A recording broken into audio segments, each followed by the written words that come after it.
시장 분위기 좀 괜찮은가요? 예, 일단 뭐 시장 분위기, 네. 지난번 미국 증시를 좀 살펴보더라도 일단 뭐 M&A 이슈 크게 불고 나오면서 시장 상승을 견인했다.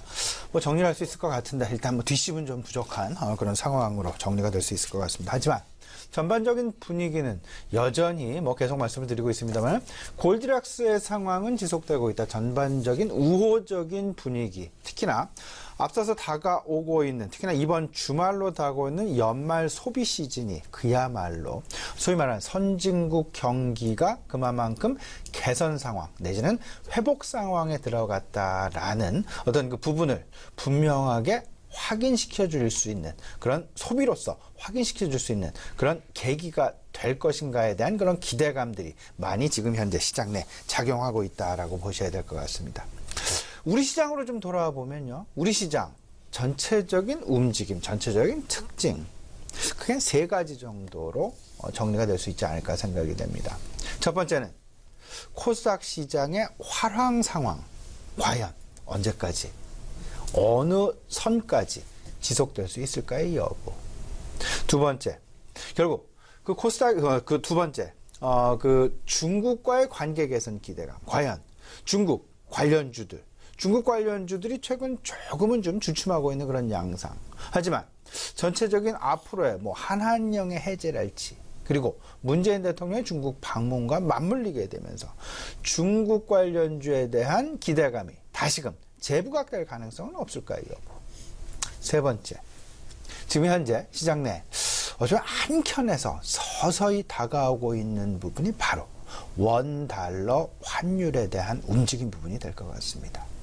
원달러 1,100원을 하향 돌파하게 되면서 결국은 수출주에 대한 부담, 그리고 수입 물가에 대한 부담, 소위 말하는 한껏 물가 상승률을, 목표 상승률을 만들어서 한 2%, 3% 올려놨더니 수입 가격, 환율이, 원화 가격이 절상을 하게 되면서 환율이 하락하는, 그렇게 되면서 수입 물가가 자연스럽게 하락을 하게 되고, 이런 부분들이 물가에 어떤 그 충격을 조금 좀 주지 않을까라는 그런 우려가 여전히 들고 있다라는 점. 여기서 한 가지 좀 생각을 좀 해보죠. 코스닥 시장, 결국 두 가지 이슈가 존재합니다. 첫 번째는 코스닥 시장이 과연 언제까지 계속될 수 있을까?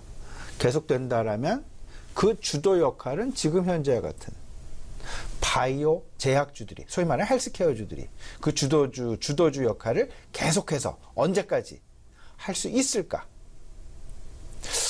먼저 제 개인적인 결론, 제 개인적인 판단을 먼저 좀 말씀을 드린다 보면요, 코스닥 시장의 상승 추세는 아직 멈추지 않았다. 기회가 있을 때마다 계속해서 추가적으로 매수 진입에 나서야 된다라는 말씀 좀 드려보고 싶습니다.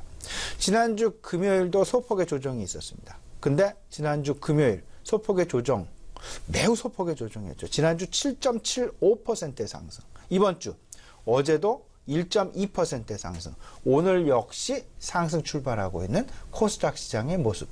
785선, 지난주 월요일이 720선에서 시작을 했으니까요. 그리고 지난 주말 어제 785선을 넘어서 마감하는 그런 모습. 오늘 790포인트를 넘나드는 그런 상황들이 지금 현재, 뭐 물론 장 시작한 지 얼마 되진 않았습니다만 계속되고 있다라는 점. 코스닥 시장의 상승은 계속된다. 왜? 세 가지 모멘텀이 상당 부분 크게 지금 작용을 하고 있다라는 부분. 수급의 문제, 그리고 어떤 그 정부 정책 관련 어떤 그 모멘텀, 세 번째, 그리고 지금 현재 상황들. 세 번째는 지금 현재 어찌 보면 수급과 실적과 관련된 모멘텀까지도. 그러니까 정책, 실적, 수급, 이 세 박자가 모두 다 갖춰져 있는 그런 모습들이 나타나고 있다라는 부분. 안타깝게도 코스피 시장은 정책적인 모멘텀과 그리고 수급적인 모멘텀에서 다소 모멘텀 상황에서는 비교 여류에 빠지는, 그런 코스닥 대비해서 비교 여류에 빠지는 그런 모습들이 최근 보여지고 있다라는 부분.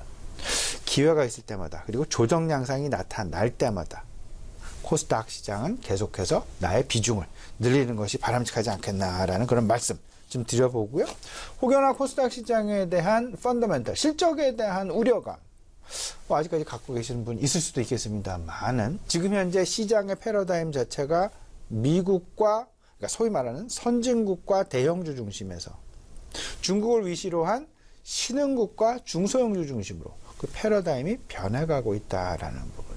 여기서 한중 관계 개선, 더 나아가서는 점차 어떤 그 사드 보복 피해주에 대한 어떤 그 우려감의 희석, 이런 부분까지 합쳐지게 된다라면 코스닥 시장 내에서의 이익 증가율, 내년도 27%에서 28%, 후년도 20% 무난하게 달성할 가능성이 있다라는 부분까지 아울러 생각을 해보시고요.